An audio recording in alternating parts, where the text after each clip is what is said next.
Hey guys, welcome back to another Bat Rep brought to you by Suburban Warfare. I'm Andrew. Kyle. Just actually a quick update for those of you guys that did just watch round 3.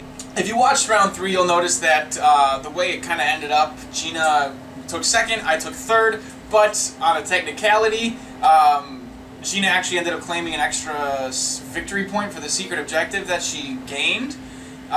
So at the end of the game, Gina and I actually ended up tying, and we watched the rest of the game, and that was the only thing we could have done based on the secondary conditions of like 5 extra wounds, that kind of a thing. So we all agreed that we would just call it a tie, which means that the current standings, Kyle and I finished at 7 glory points, but now I'm back up one up at 8 with Kyle at 7.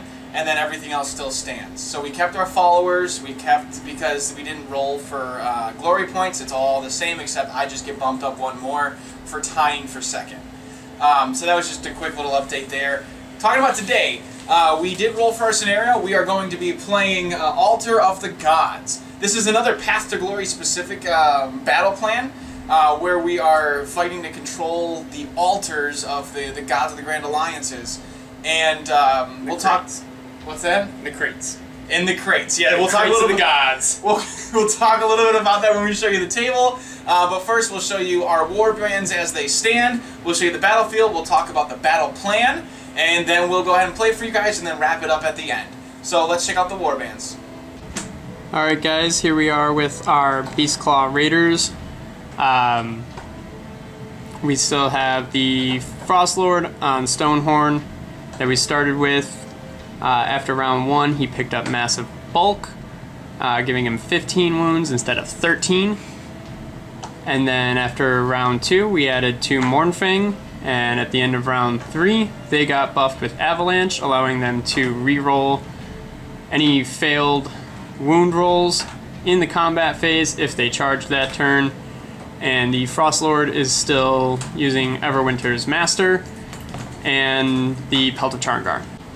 Alright, and here we have our Destruction Warband. It's headed by Wayne and Garf on the Wyvern over there. He has the Mighty War Leader, which gives him +1 to his wound characteristic, and the Rockeye, picking a unit within 12 inches, getting +1 to hit on Garth's attacks.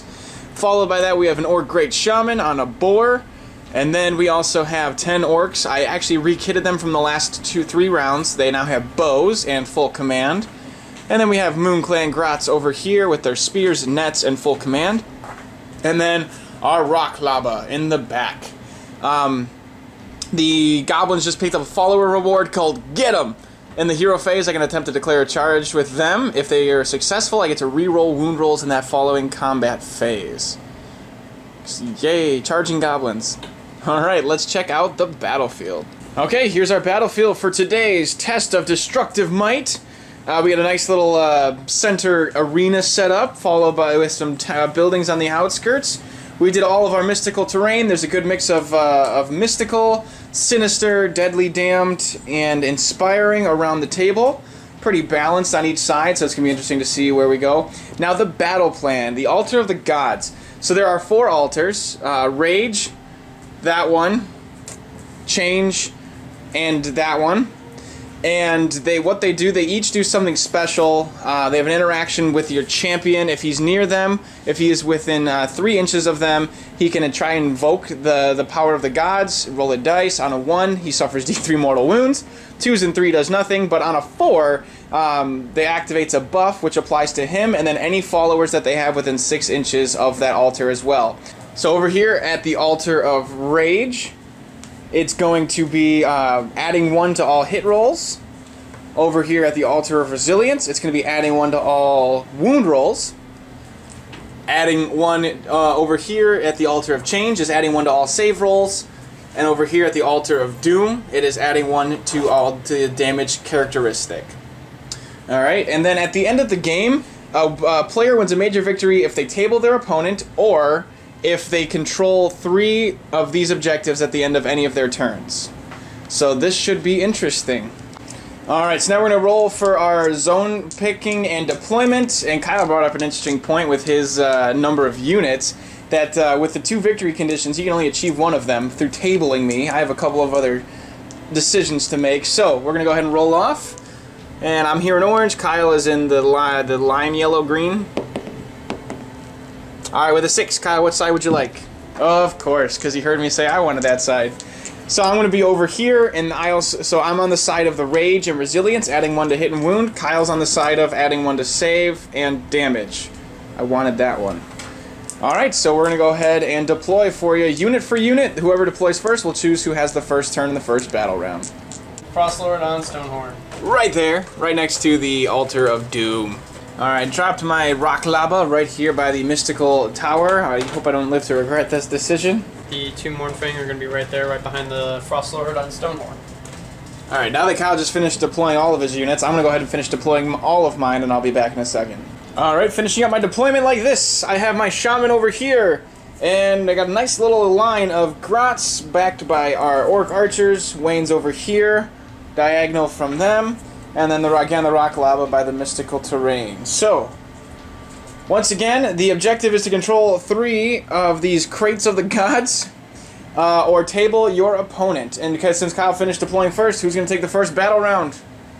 Alright, so this is going to be turn 1, Beastclaw Raiders.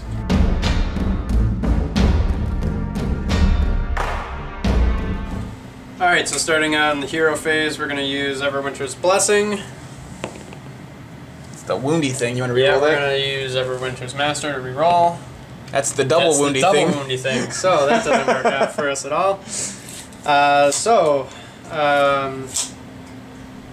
We use command ability, Bellowing Voice. Not that it's going to matter this turn, but The Alpha Strike is unreal. yep. So we're going to go ahead onto the movement phase. Stonehorn's going to do what he does and run an additional 6 inches. Can I bank that for next turn? It's the run you didn't need. Was that 18 inches? 18 inches. Bless.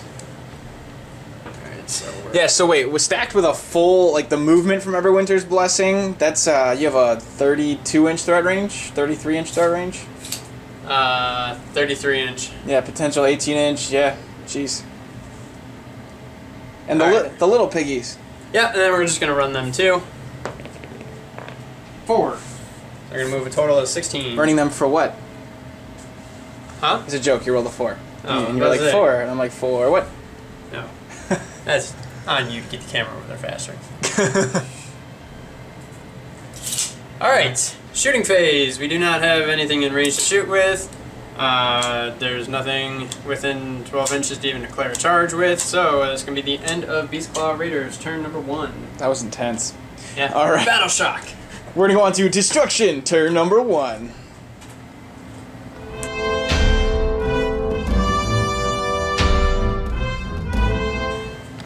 Alright, starting off with my hero phase for Destruction. My War Boss is going to use Inspiring Presence on these goblins right over here. So they're immune to Battle Shock. And then over here, my Shaman is going to go ahead and attempt to summon a Balewind Vortex. This goes off on an 8. I am near an Arcane Ruin, and I need a 7. Get it barely. So that's going to be a casting value of 8. So I get to go ahead and summon my Balewind Vortex, and there's a little bit to talk about. I'm going to go grab that. I'll be right back. Okay, so now we got the Balewind Vortex. What I had to do once I summoned it, I had to move all of my models so that nobody's within 3 inches of it. So these guys got a little bit of a shove, the Path of Least Resistance. And then he now has a +1 to casting and a binding, and if you successfully summon a Balewind Vortex, you can immediately cast another spell. So now I'm going to go ahead and do my Gaze of Mork on a 6, which means I need a 4 now, because I have +1 from Arcane and +1 from the Balewind. Goes off with a 9.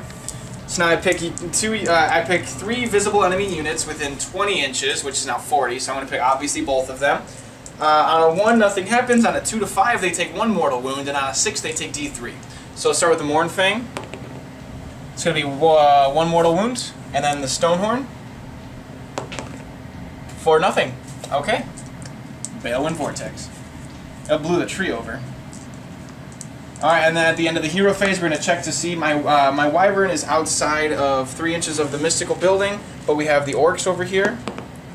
They're fine. The Rock Lava is fine, and then the crew is fine. Alright. So now we're going to go on to my movement phase. Going to start off with the big guy, the big unit over here. They are going to run. The Gong Basher allows them to add 2 to that result. Going 8 inches. Well, running 8 inches on top of their 5, so they'll be moving 13.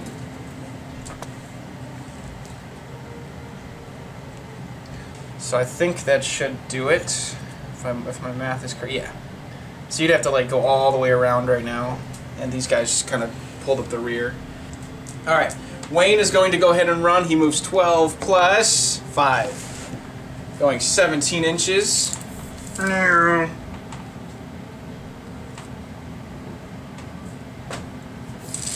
I don't know if you guys have caught on to this, but I saw my first opportunity is to go for the immediate 3, which is what I'm attempting to do. Let's see, so the orcs are going to run. They go 5 plus 5 for 10.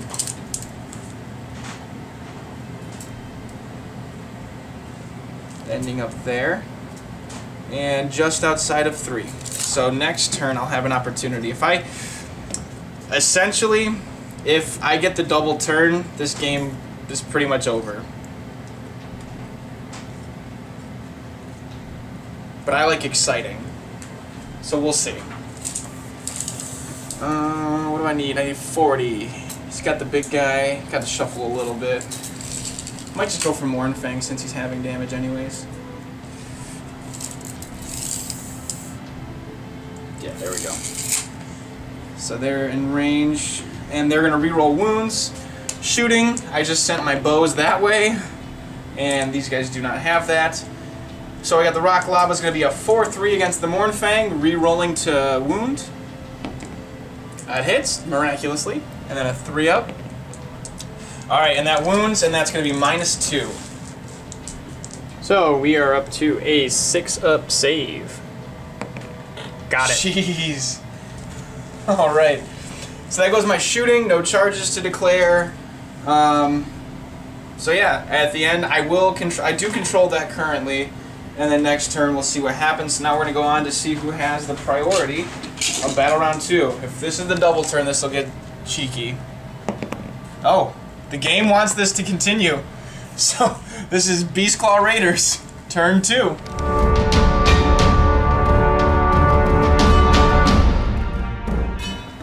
Okay, so start of Beastclaw Raiders, turn number 2. Lucky. We're going to attempt to pray to the gods, looking for a 4-up. Oh, that's D3 mortal wounds. The gods said no. If that's going to be 3 on you. No, 2. Because it's divided by 2 rounding up. So the God of Doom said no. Okay. So, we are in range of Inspiring, out of range of Mystical there. So... Did you Everwinters? I did not yet. Okay. Just doing that before... Oh, nothing happens over there. You just get to re-roll Battle Shock with your when you're within 3 inches of it. So we're going to use Everwinter's Blessing. Ooh. Not what we're looking for. They really want to do damage, just not with the Blessing of the God of Doom. So Everwinter's Master. Oh, there you go. So we're going to move that a nice 3 inches. Okay, so we got our 3-inch move on the Stonehorn there.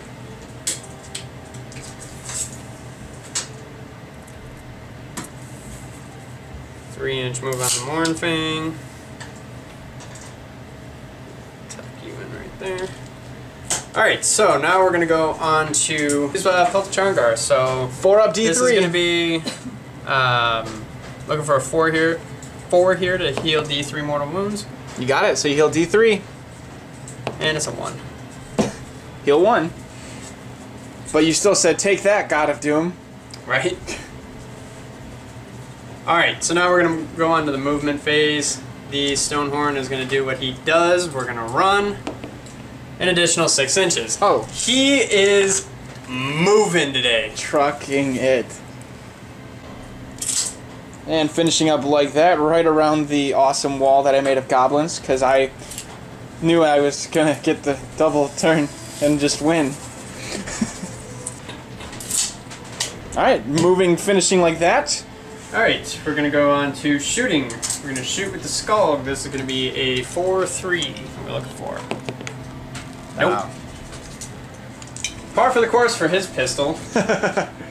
Alright, charge phase. Gonna do the stone horn. This is where we roll double ones, yeah? Yeah. Kind of.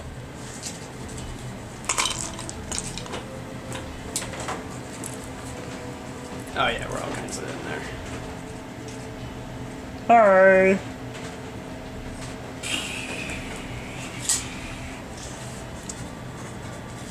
Alright. Make a wall, they said. And then we're going to charge the Mournfang because we have the Hornblower here. We're going to roll 3 dice and use the highest 2. And re-roll. And re-roll. And re-roll. That's within 12 of your Stonehorn, right? Within 14 of the Stonehorn. Nailed it. 11 will do it. Okay. Now, it's kind of a moot point, but this is a deadly building, and you have to finish a run or charge, like, on it.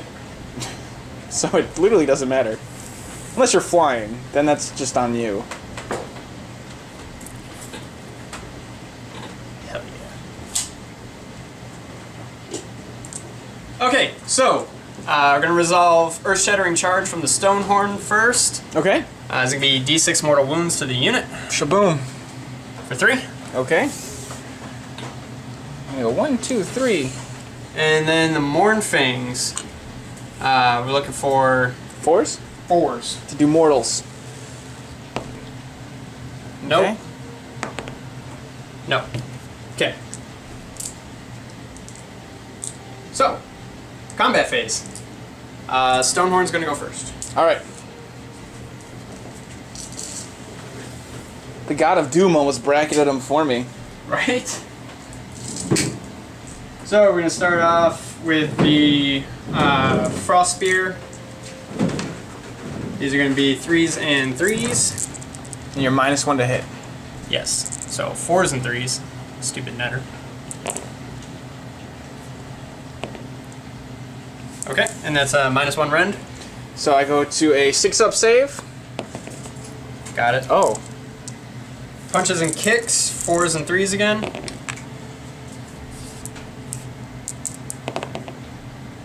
That's 2 with no rend. 5 up. Oh. 1 damage. We're gonna pull this guy from the back. Alright.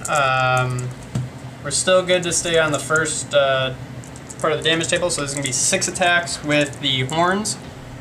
And we're looking for 5s and 3s. Stupid netter. It mattered.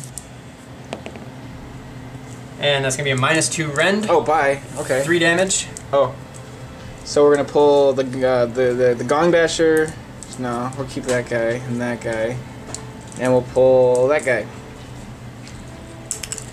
Alright, and then the Stonehorn's Crushing Hooves. We'll keep that guy and pull that guy. So we're going to roll for D6 attacks. For 1. Gonna be 4s and 2s. No. Alright.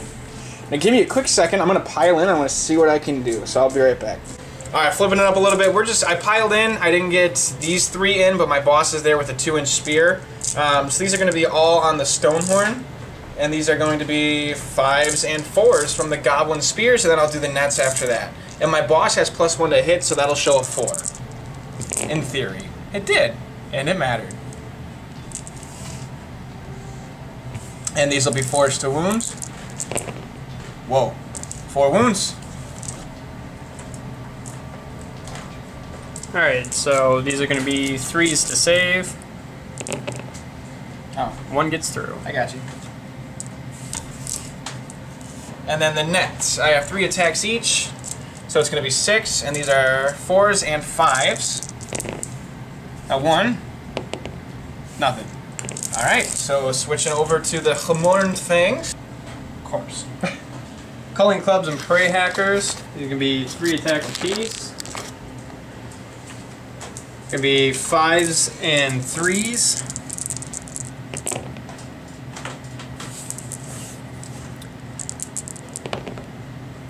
And we're re-rolling because we charged. Sure did. 3 wounds. It mattered. You get a rend? Nope. 5 up. Oh, wow. Resilient goblins. It's 2 damage. Oh. So that's just going to be 1 and 2. Alright, and then the Mournfang's Tusks. Alright.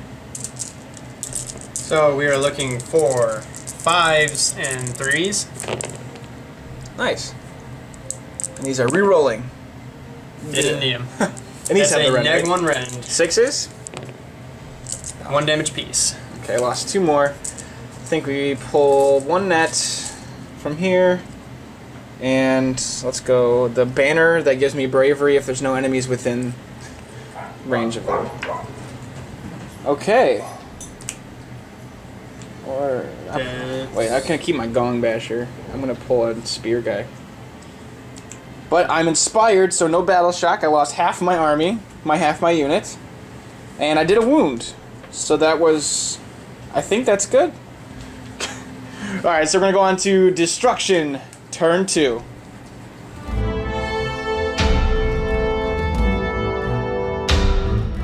All right, so at the beginning of my turn 2, my plans changed. It kind of changed a little bit. I would have immediately won had I gotten the double turn. So the dice gods said that they wanted a good game out of this. Did some damage here, but I still have a good amount still alive. I think what I'm going to try and do, I'm still going to go for my double turn strategy. So I'm going to try and retreat run them, keep them moving before I completely turn around.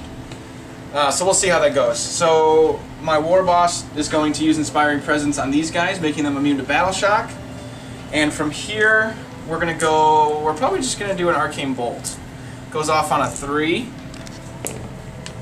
with a 12. Okay? And I want to target 6 wounds apiece. Mm-hmm. So I already have a wound on you. You have 2. You heal. And you'll have it. So I need to roll a 5 or a 6 to do 2. We'll go on a Mournfang for D3 mortal wounds for 2. Okay. And we're going to check. These guys are outside of 3, but I still have the Rock Lava. Sorry, I rolled that off camera. He's good. Rerolling wounds. And the crew, which won't matter, but now they can move if they want to. Alright. So we're going to go on to the movement phase. This is the big roll. I hope I roll another 6. These Grots are going to go ahead and retreat and run. Okay, so that's a 5, 6, 7, 8, 9-inch move. Not the worst. So I just need to get this guy. He can go to here, which is actually pretty good. And then everyone else just needs to retreat and stay outside of 3 inches of them. Alright, that worked. I wish I rolled higher, because now I gotta get big money over here. Wayne is going to do a regular 12-inch move. Going to position him ready to strike though, so he's just gonna go over here, staying within 3 of that. These guys are all going to move, just so got one guy ready to turn around.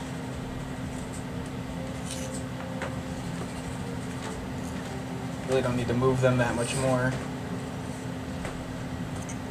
They have a 18-inch range, so I'm not going to be able to get anything with them anyways. Alright, and then the Rock Lava moves 4 inches by himself with the crew, so I'm going to go here, and the crew are going to just keep moving behind it.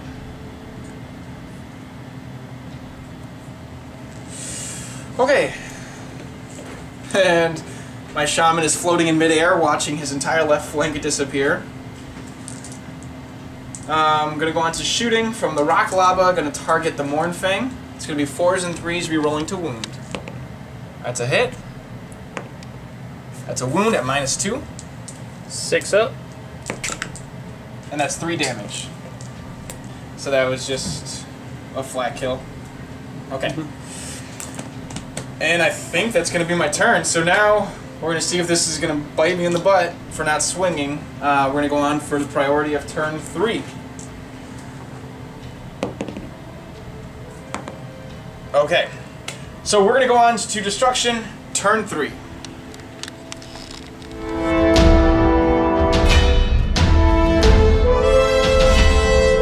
Alright, so we are going on to, this is make it or break it for me because, well, it'll just change my strategy. We are going to go ahead and Mystic Shield from the Shaman onto the Grots. Going on with a 6, now I need a 4. Gets it with an 8. These guys are Mystic Shielded. Wayne is going to do his Wah command ability, giving him +1 attack, only on his boss Choppa. These guys are going to stay put, and then we're going to check for Mystical. That Catapult's good, and the crew is good as well. So, this is it. So what I need to do, we pre-measured, and they have a 5-inch base move, plus a 2-inch additional to the run with the Gong Basher, and I still need to roll a 5 to get into that zone to control it. So we'll see how far we go. Gonna do our run roll with the Grots. Alright, so that's another 2. So they're gonna go a total of 9 inches once again. Or at this point, do I not run and then charge? Because you're gonna run me down. We're gonna get some more cover situation. Alright, so now they are in the trees, where they will hide for a minute. I guess everyone else just sits tight and sees what happens. Or no, I'll move over here. These guys will move their 5. That. Gonna move. The crew is gonna move back. And the rock lava as well. I always love that this can move. Like there's just like dragging it like across the ground. Wayne might stay. I think Wayne stays. You never know what's gonna happen. Actually, I'll move him. And I'll just get ready to pop him back. So, where's he going? He moves 12. So if I go here, I can just jump back if the opportunity presents itself. If I'm gonna move that guy anyways, I'm gonna make it equidistant for you to charge, depending on which way you go. Shooting. We're going to shoot the rock lava at this Mornfang. Going to go 4 and 3 re-rolling. To wound. That's a hit. That's my 3rd hit of the game. And a 3 to wound. That's a wound at -2. 6 up. Alright, 3 damage. Yeah, it's not random. And that's going to be my turn. This is a very cunning orc army right now. So now we're going to go on to Beastclaw Raiders, turn 2. 3. Trace.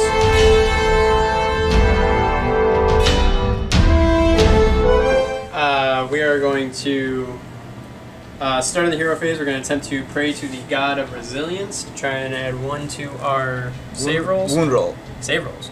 Oh. No. Up in smoke. At least he just smirks at you.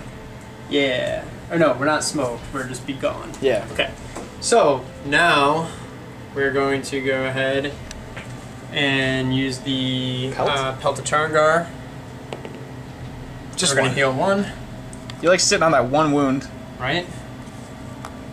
And now we're going to use Everwinter's Blessing. No trace, please. Okay. 4 still works. Yep.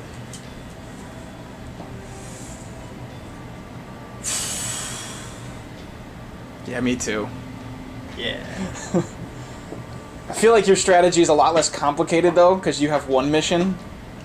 But I'm still putting pressure on things. Oh yeah, mortal wounds. Duh. Alright.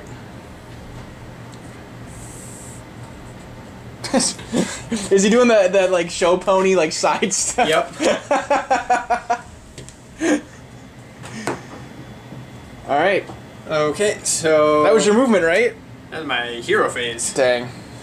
Movement phase now. Oh yeah, blah blah blah command ability. Oh yeah. Bellowing voice. I mean with 2 Mornfang, you're not gonna inspire them. Did you need battle shock? It's your B, son. Okay. Fine. Whenever you forget something, the dice make it so it doesn't matter. Right? Hey, do you mind if I go back and do this? Yeah, man, fine. Miss. Why'd you move in between those? For once, the Stonehorn is not gonna run. He's just gonna do his normal move. We're outside 3. We're good. Do the shoot thing. Shooting! Let's see if the Skulk hits.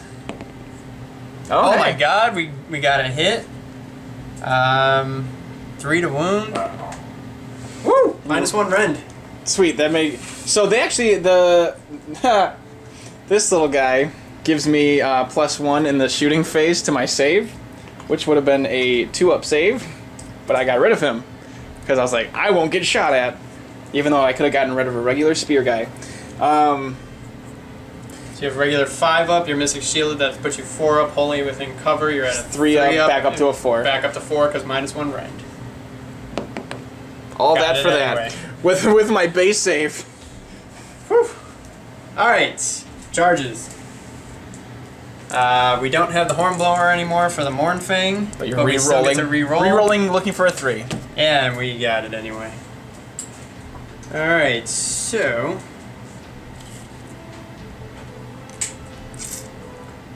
Not that it wholly matters, but... Because we all know the Stonehorn is gonna attack first. But we're outside of 2 from him, just in case. Alright, now the Stonehorn. Snake Eyes. Now we're good. And because there's no way of avoiding it, Just gonna boop. we're just gonna go there. All right. Which one of your mortal opportunities are you resolving first? Let's resolve the Mornfang first, looking for a 4. Got it. And that is, yeah, 1 mortal wound. Got him right over there. And then we're gonna do D6 from the Stonehorn for 6. Oh. Okay. So 1. And he's gotta go. 6. I have 2 left. Bet you won't. Okay, so we will just go straight into the Frost Spear, which is going to be on 5s because of the netter right there. Sorry, 4s because of the netter right there. Normally a 3/3. Oh. Didn't matter. Alright, so that's going to be 3 get through with a -1 rend. Alright, so this is -1, back up to a 4-up. 3 damage. They're dead. Alright, so that took care of a unit for you. 1 down. I still have potential with 4 remaining units. Well, technically 5, because the... Yep. So now we're going to go for priority of turn number 4.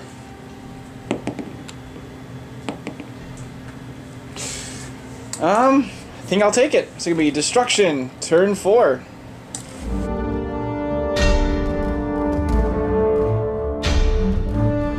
So at the top of turn 4, Kyle and I talked a little bit off camera about the stakes that we are facing. This is a 6 battle round battle, and if neither of us meet any of the win conditions, controlling 3 altars or tabling the opponent, the game is a draw. So Kyle has 1 condition, that's tabling me. I'm going to try and make it difficult by getting rid of that Mornfang, which is his pistol, and staying on top of this Balewind Vortex. That pretty much guarantees that Kyle cannot achieve a major victory. But what I still want to try and get a major victory, so I want to see what my opportunities are of getting rid of his Stonehorn, or somehow getting him stuck in a position where I go ahead and capture 3 altars.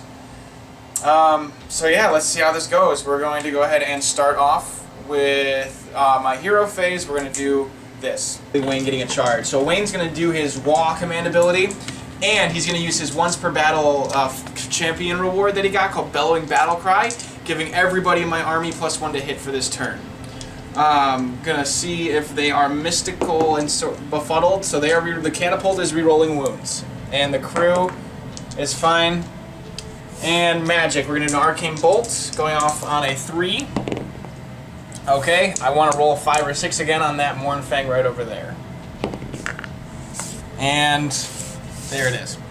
Alright, so the 3 wounds, that Mournfang is going to die, and Kyle no longer has any opportunity to take down my Shaman, therefore not being able to meet that win condition. Oh, that was huge. Got rid of the Mournfang, got rid of his pistol, my Shaman, and Kyle's major victory is pretty much kind of not, sorry, ain't gonna happen.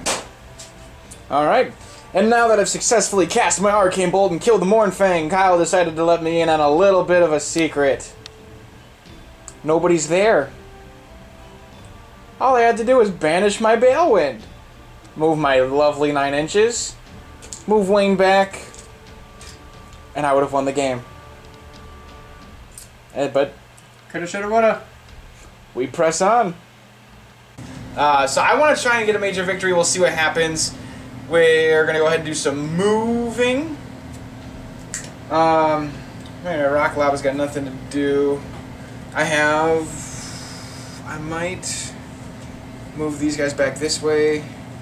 Still at 40-inch range, still in range to shoot. So these guys are going to go ahead and move 5 to there. Just going to join the orcs. And with them was going to go the catapult, staying inside of 3 and in range of the crew to fire. Just like that. My orcs, who still have yet to do anything all game, might want to try and get out of there. So I'm going to try and run them.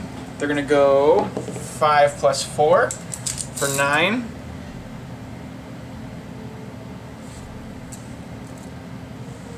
Oh, might as well see about my destruction move. I need a 4 from Wayne. I haven't been doing it all game, but who knows? Didn't matter. You know that thing that you always forget to do? That was, so I said, going back to here, at 9 inches from these guys. So they move Wayne. Where are we going, buddy?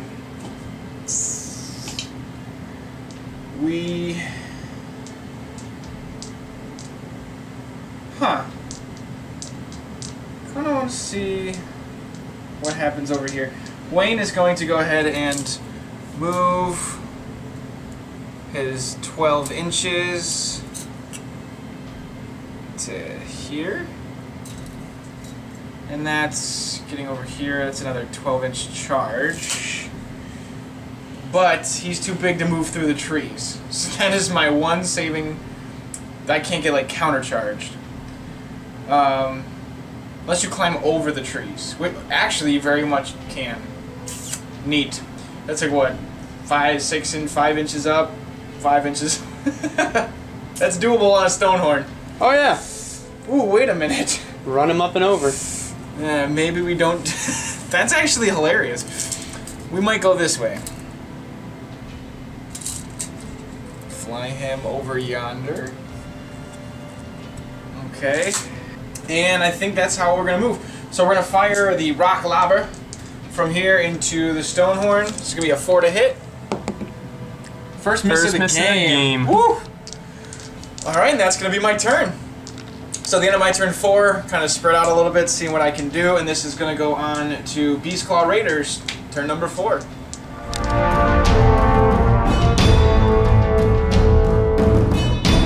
Alright, so destruction, turn number 4. So Pelted Chungar, he's going to heal up full. Automatically. Yeah. Don't even need to roll. Yoink. You don't need to be rolling for your pride. So Everwinter's Blessing. That's the re-rolling saves of 1. Do we re-rolls? You have a 1 in 3 chance of getting your move. Yeah, we're gonna do it. Oh, well, you're still re-rolling saves of 1. Still re-rolling saves of 1. That's okay. what's called. That's what we call meant to be. Yep. So going with your Command movement. ability, Bellowing Voice, and movement.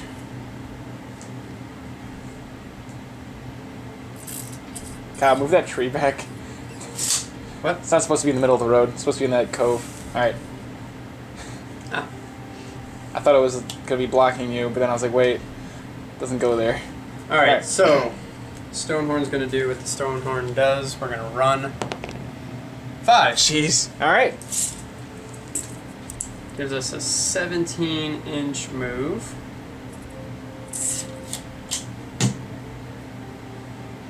And, oh, jeez. Zippy, zip, zip.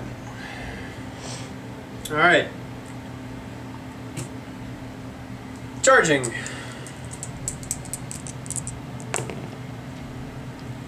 You got it with a 7. You want to re-roll that? No, it's going to get you with a ½ inch. Yeah, and I want to stay right in his face. Alright, everyone. Showdown of the Generals.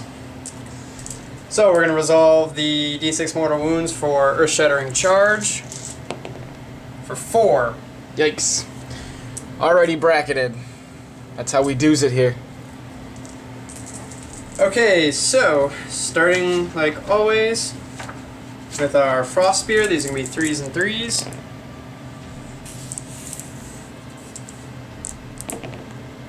One. Alright. That's a -1 rend. Going up to a 5-up save, re-rolling everything in re-rolling saves in combat. Alright, we're going to re-roll that. Nope. That's 3 damage. Already past half health. Punches and kicks, again, 3s and 3s. Nothing. Going on to the Stonehorn's horns. Be 6 attacks, 4s and 3s. Ooh. And like always, they rolled crap. Alright, that goes through for 1. That's a -2 rend. Going to a 6-up re-rolling. Okay. And that's a 1. Yikes. That's going to be another 3 damage. Alright. He's got 2 wounds left. And then we've got the Stonehorn's Crushing Hooves. You get 4 attacks. These are going to be 3s and 2s.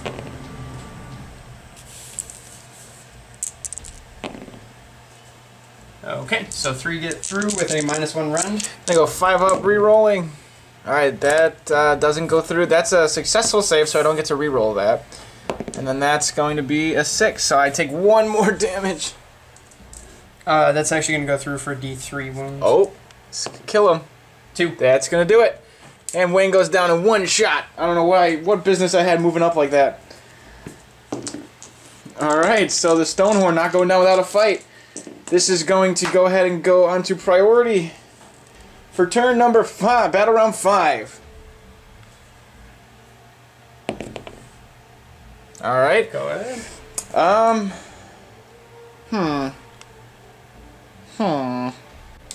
Alright, I had a little bit of a think, and I think we're going to go ahead and give this one to the Beastclaw Raiders. So this is going to be Beastclaw Raiders, turn 5.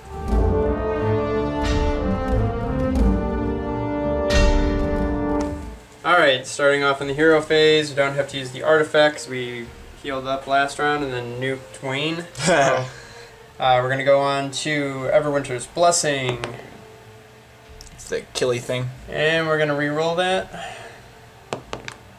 That's the less killy thing. Okay.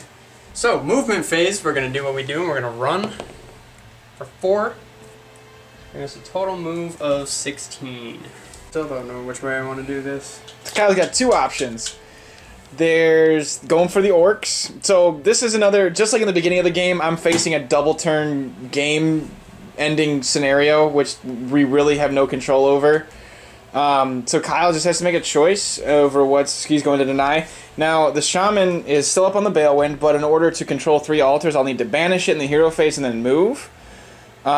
In my turn, coming up, unless I don't, and wait and see if I get the double turn. So if that sways your opinion any, I won't be banishing this until the double turn, because I'm not trusting them to roll a 6, and I can't run them yet until I can't run them until after I banish the vortex. You already figured out what I'm doing. Okay. So we've rolled a 4, giving us a 16-inch move, Ending there. and that'll end our turn. All right. So now we're going to go on to destruction, turn number 5.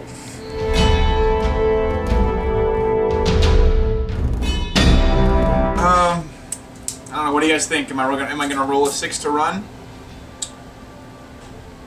Let's just do the easy part. Is my catapult ensorcelled or befuddled?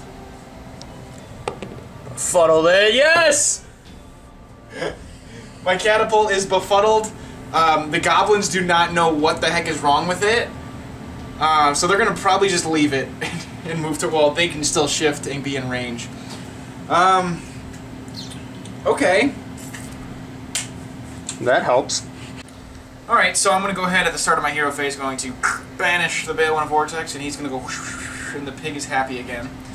And then gonna cast Mystic Shield on himself, now that he's not doubling his range. But he still gets +1 to cast, so I need to show a 5. With an 8, so he's Mystic Shielded. Alright. Befuddled. Mystic Shielded.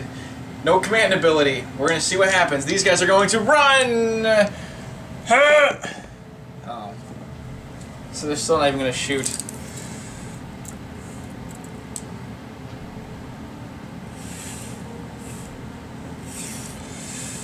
Alright. But I'm just gonna speed this up. He got a 9-inch move, gonna go here to control this. You just wanna roll for the priority.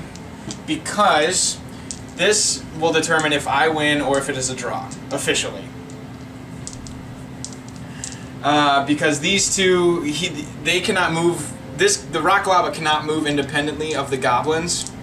Oh, they're moving here. He can't move without them, so I can't just send the rock. Well, I can pull the rock lava, but not all of this in a turn. So, do we get the double turn? This is priority for battle round 6. Beat a 2. Who had the 3? All right, so that is officially going to be a draw. Really didn't see. I know the Stonehorn already has so much blood on his hands. I don't think we need to play out the carnage of attacking a unit of defenseless boys. So good game. We held that to a draw. The Bale and Vortex definitely made it harder for Kyle, but he was able to. The Stonehorn's massive movement. We're going to talk about this in the post show really quick.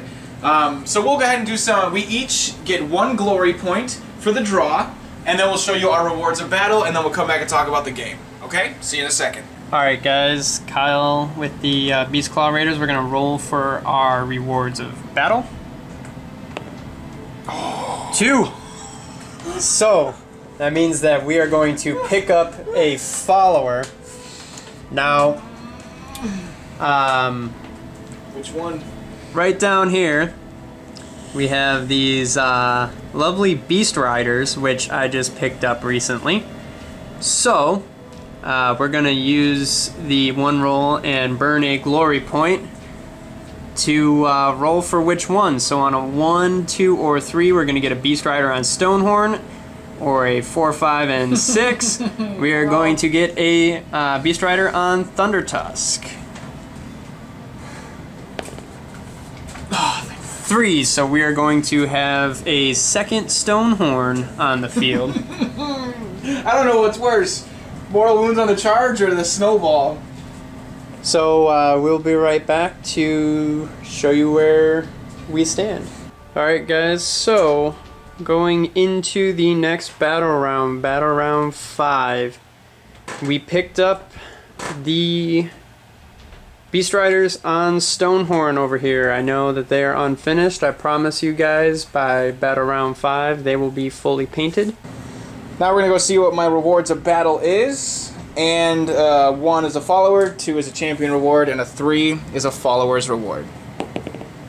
And that's a follower's reward. So I put the follower's reward on my goblins last time, and it gave them this really goofy charge thing, which I don't want. So I'm going to pick my orcs this time and see what I get on a d6 table right down there. And they're going to get a 4. 4 is Rampage. In my hero phase, the unit can move d6 inches as if it were the movement phase. It's kind of cool.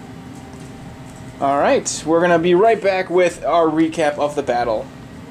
So that was the end of our round, our half of the round, Altar of the Gods. That was a draw. Yep. I mean, it was destruction versus destruction, brother versus brother, 1 for 1, pound for pound.